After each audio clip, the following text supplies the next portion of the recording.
चलिए शुरू करते हैं। कक्षा 10 का पहला chapter chemical reaction and equation, रासायनिक अभिक्रियाएं एवं समीकरण। रासायनिक अभिक्रिया एवं समीकरण शुरू करने से पहले आपको दो चार बातें बता देता हूं ताकि मेरे को दिक्कत ना हो आगे समझाने में। आपने 6 में 7 की क्लास में 8 में 9 में ये पढ़ा होगा। सबसे पहले आता है एलिमेंट। एलिमेंट क्या होता है? तत्व, इसको बोलते हैं तत्व। ये तो पढ़े होंगे आपने। इसको बोलते हैं भाई ये हाइड्रोजन, इसको बोलते हैं हीलियम, इसको बोलते हैं लिथियम। ये तो पढ़ा होगा। लेकिन होते क्या है ये तत्व? तत्व की परिभाषा क्या होती है? तो तत्व प्रकृति में पाए जाने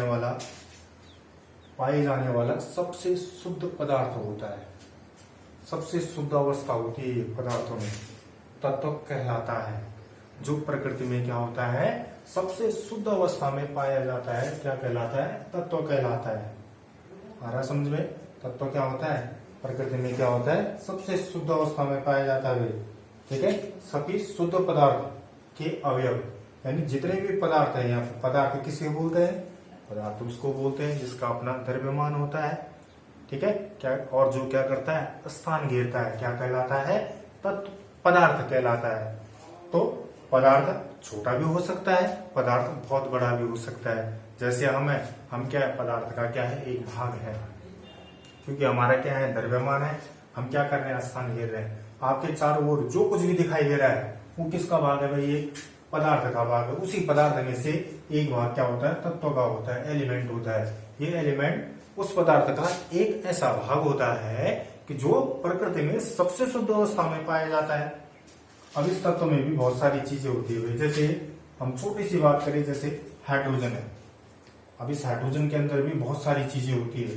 अपने आप पे पहले ही तत्व बहुत छोटा है, ये हाइड्रोजन बहुत छोटा है, इसके अंदर भी बहुत सारी चीजें होती है। तो सोचो वो कितनी छोटी चीजें होंगी उस तत्व के अंदर। सामान्य तरीके से बता रहा हूं मैं, धीरे धीरे जैसे पढ़ते रहोगे पता लगने लग जाएगा कि इस तत्व, जो तत्व होता है, मान लो ये वो तत्व, मान लो सपोज करो ये तत्व है भाई। ठीक है, ये तत्व है। तो इस तत्व के अंदर बहुत सारी चीजें होती है। ठीक है, इस तत्व के अंदर सबसे पहले आता है किसका नंबर? परमाणु का नंबर।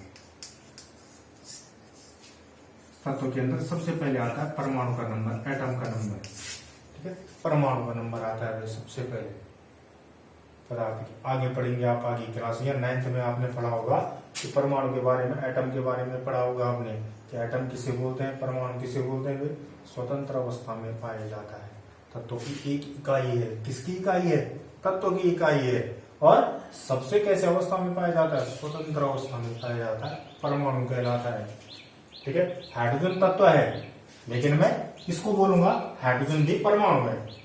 हाइड्रोजन तत्व है, उस तत्व के अंदर क्या है? परमाणु रहते, बहुत सारे परमाणु रहते हैं। माने ये तत्व है, किसका तत्व है? हाइड्रोजन तत्व है। ठीक है, हाइड्रोजन का तत्व है और उस तत्व के अंदर क्या है? बहुत सारे क्या है? परमाणु है। बहुत सारे क्या है? परमाणु है। हरा समझ में? बहुत सारे क्या है? परमाणु है भाई। उसके अंदर बहुत सारे परमाणु है, बहुत सारे परमाणु से मिलकर के बन रखा है। ठीक है, जहां पर ये अभिक्रिया करके कैसी अवस्था में बन जाते हैं? एसक्यू की अवस्था में बन जाते हैं। ठीक है, एक एक करके डिस्कस करेंगे इसको। तत्व, उस तत्व के अंदर क्या रहते हैं? बहुत सारे क्या रहते हैं? परमाणु रहते हैं। ठीक है, अब मैंने क्या बोला? तत्व था, अब इसको बना देता हूं ये भाई परमाणु। अभी क्या है? परमाणु। अभी क्या बोला मैंने? तत्व था, उस तत्व के अंदर क्या है? छोटा बना देता हूं क्योंकि तत्व से छोटा होगा ये परमाणु। अब इस परमाणु के अंदर क्या होता है? प्रत्येक क्या ऐसी होता है? प्रत्येक तत्व के अंदर ऐसी होता है भाई, उस तत्व के अंदर बहुत सारे एटम होते हैं। ठीक है, और प्रत्येक एटम की इकाई ऐसी होती है। जैसे ये हाइड्रोजन होगा वैसे ये भी होगा, वैसे ये भी होगा, वैसे ये भी होगा, वैसे बहुत सारे होंगे भाई। और एक तत्व में हम माप नहीं सकते हैं कि कितने क्या होंगे? परमाणु उपस्थित होंगे। अगर हमें दे रखा है, उसका द्रव्यमान दे रखा है या कुछ मात्रा उसकी दे रखी है, तो हम निकाल सकते हैं कि उसके अंदर, उस तत्व के अंदर कितने सारे क्या होंगे? परमाणु होंगे, वो निकाल सकते हैं हम। तो इसके अंदर माना ये परमाणु है। अब इस परमाणु के अंदर क्या होता है? इस परमाणु के अंदर आपने पढ़ा होगा 9th क्लास में है, पूरा रासायनिक अभिक्रिया पढ़ने से पहले एक चैप्टर था आपके 9th में कि जहां पर आप क्या पढ़ते थे, किसी भी परमाणु की संरचनाओं के बारे में पढ़ते थे, एटॉमिक स्ट्रक्चर। ठीक है, परमाणु की संरचना के बारे में आपने पढ़ रखा होगा। उस आपको थोड़ा सा याद दिला देता हूं कि आपको फिर से याद आ जाए। नहीं आएगा समझ में तो फिर आप पूछ लीजिएगा। परमाणु, उस परमाणु के अंदर क्या चीजें होती है? परमाणु के अंदर एक नाभिक होता है जो धनात्मक होता है। सामान्य तरीके से बता रहा हूं, नाभिक होता है, ठीक है, जो कैसा होता है? धनात्मक होता है, यानी उस पर आवेश कैसा होता है? धनात्मक आवेश होता है। ठीक है, अब इस नाभिक के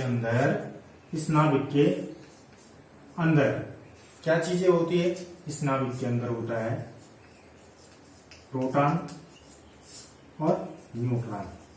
इस नाभिक में रहते हैं भाई। नाभिक के अंदर क्या होता है? प्रोटॉन होता है, न्यूट्रॉन होता है इस नाभिक के अंदर।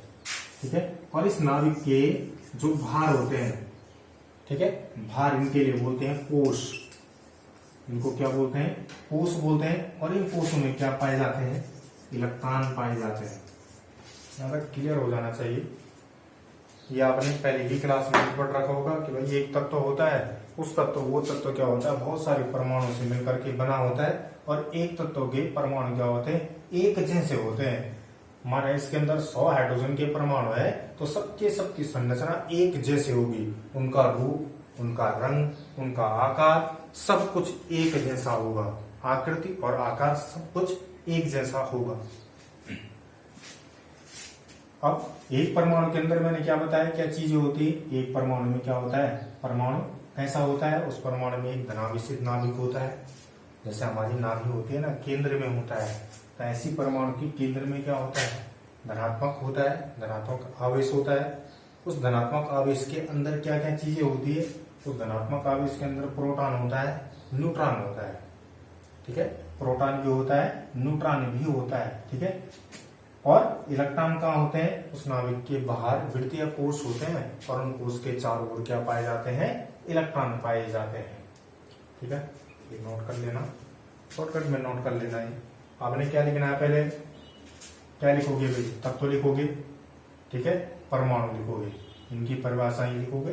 ये याद कर लेना, रफली इसको नोट कर लेना, फिर कॉपी में इसको लिखोगे।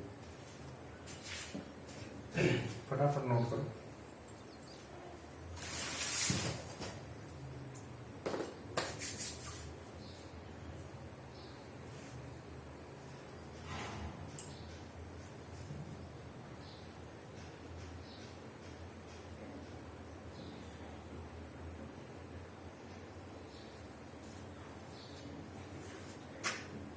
बीच बीच में जो भी चीजें आती रहेंगी उनको मैं डिस्कस करता रहूंगा, दिक्कत नहीं आएगी, बस साथ में चलते रहना।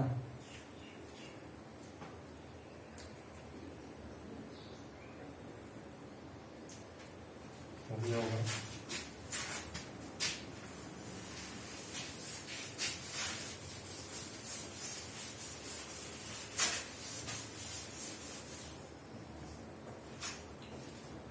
क्या बोला मैंने? तत्व था, ठीक है, तत्व था। उस तत्व में क्या है?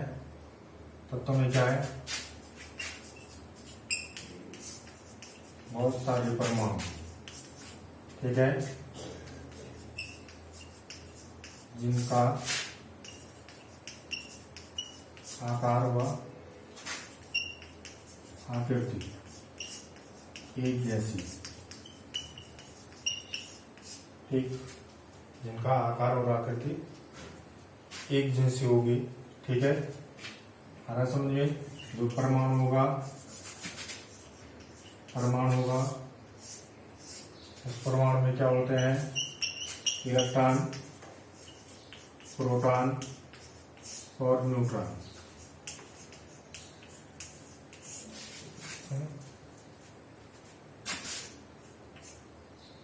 ठीक है, जो इलेक्ट्रॉन, जो प्रोटॉन और न्यूट्रॉन होते हैं, मैंने क्या बोला? कहाँ रहते हैं?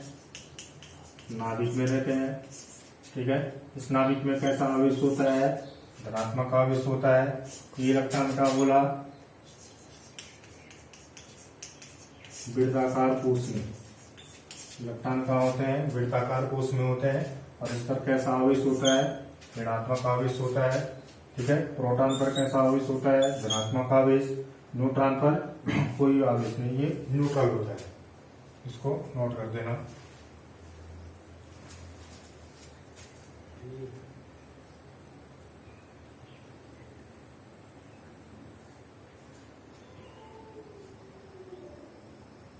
जो ये तत्व होता है, ये तत्व भी 3 वर्गों में बांटा गया है।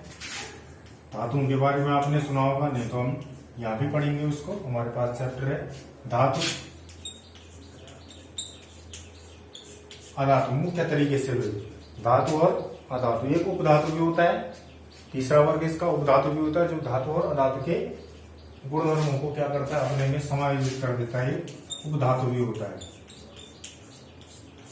इसके बारे में हम धीरे धीरे चर्चा करते रहेंगे अगले चैप्टर में। तत्व के भाग होते हैं। तत्व धातु भी हो सकता है, तत्व अधातु भी हो सकता है, तत्व उपधातु भी हो सकता है। 3 कैटेगरी होती है तत्व की। ठीक है, समझ में? और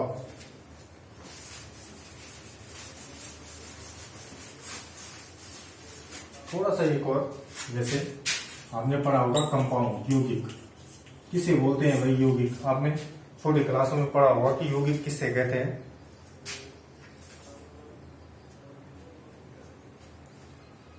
यौगिक किसे बोलते हैं? जैसे मान लो कि मैंने हाइड्रोजन की अभिक्रिया करा दी, ऑक्सीजन से करा दी, और क्या बन गया? H2O बन गया। क्या बन गया? H2O बन गया। H2O बन गया,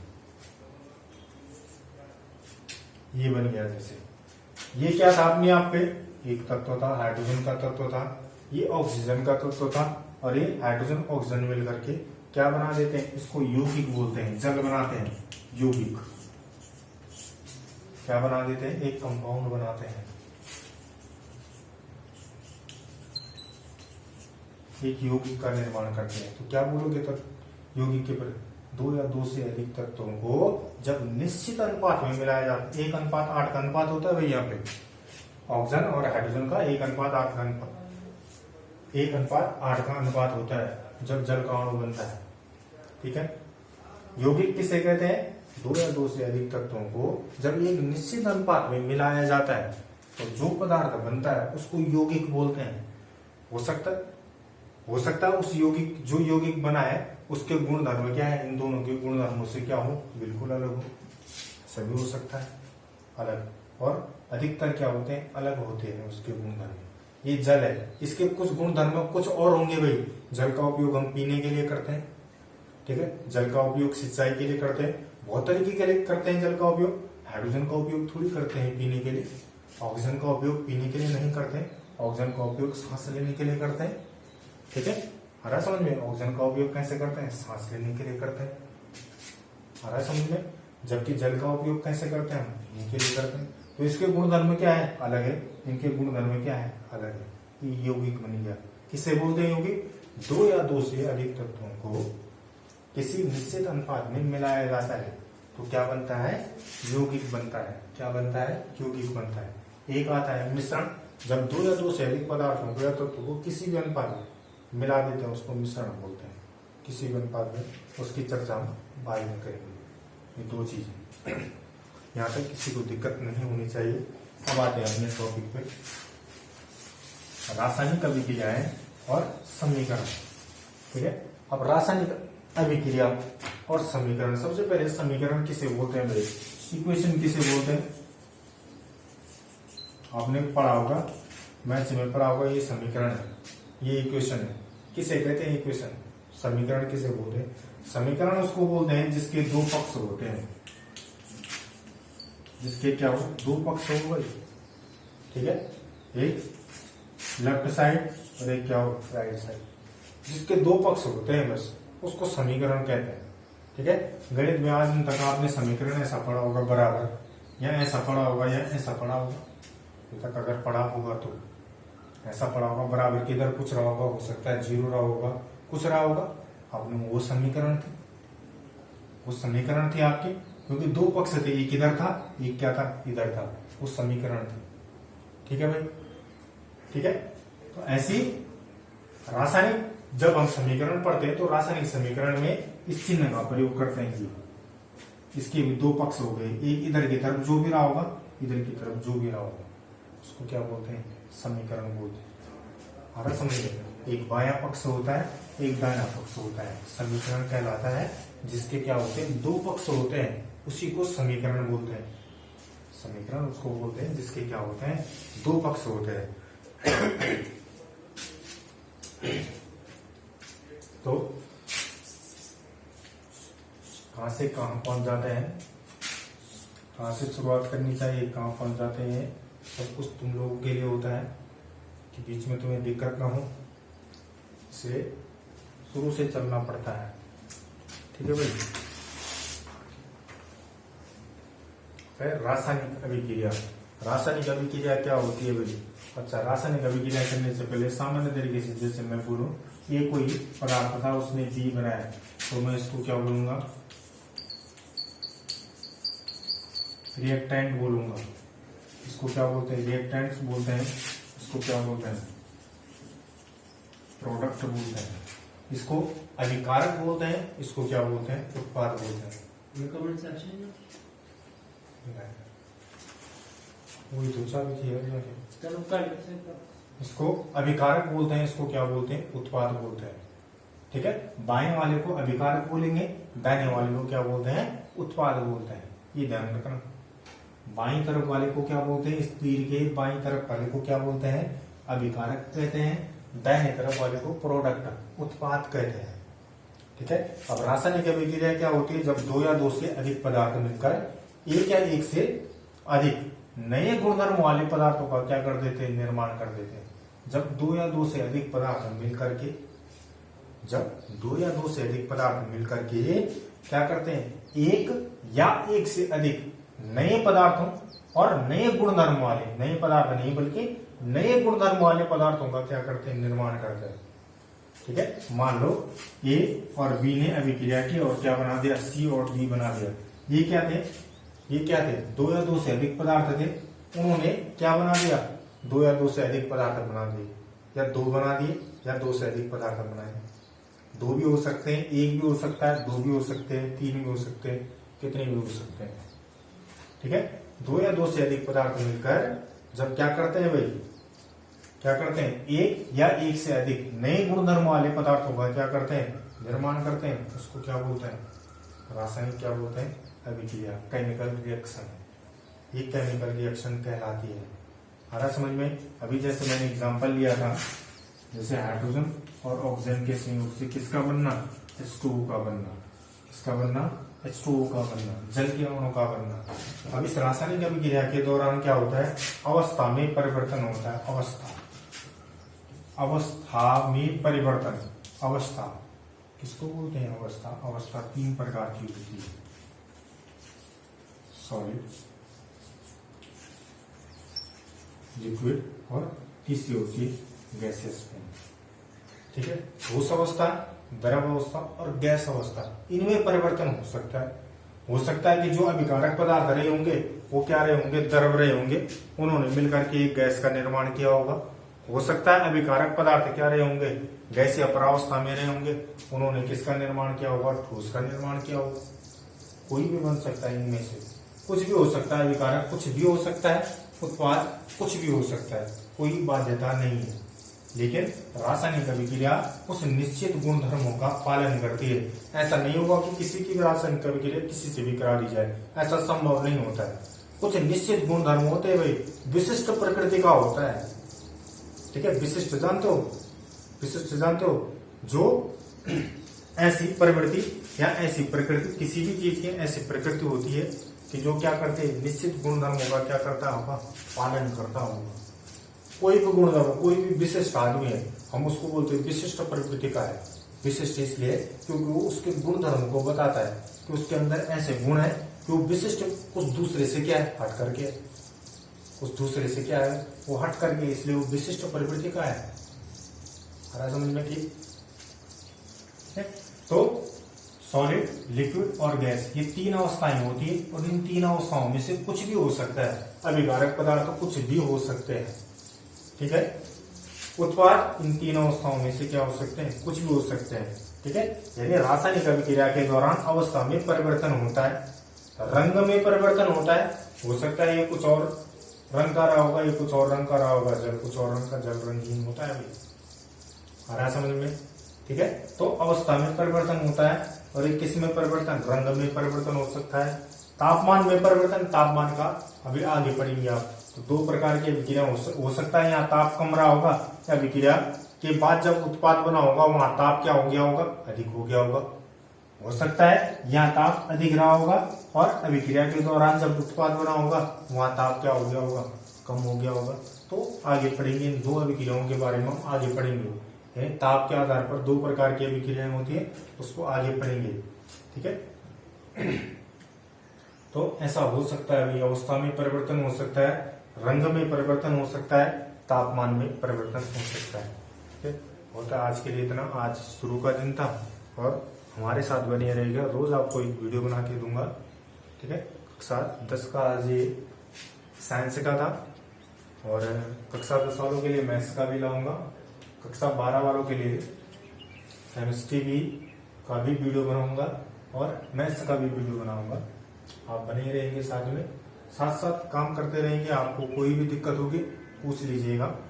ठीक है भाई, आपको कुछ भी दिक्कत होती है वो पूछ लीजिएगा, कुछ भी यानी आपने कुछ भी करके क्या करना है, पढ़ना है। जो कहीं भी है इस लॉकडाउन के दौरान, यदि आपके पास किताब कॉपियां नहीं है, ठीक है, जहां तक ये बात पहुंच रही है, हमारी बात स्कूल की तरफ से पहुंच रही है, वो प्रयास कीजिए, पढ़ने का प्रयास कीजिएगा। ठीक है, लॉकडाउन का पता नहीं कि कब तक रहता है, स्कूल कब खुलेगी, पढ़ना तो है ही ना। ठीक है, आपको कोई भी दिक्कत होगी आप हमसे पूछिए। ठीक है, अपने विषयाचार्य से पूछेगा, फोन करके पूछेगा कि आचार्य हमें वहां पर समझ में नहीं आया था, तो हम आपको बताएंगे। चलो आज के लिए हाँ।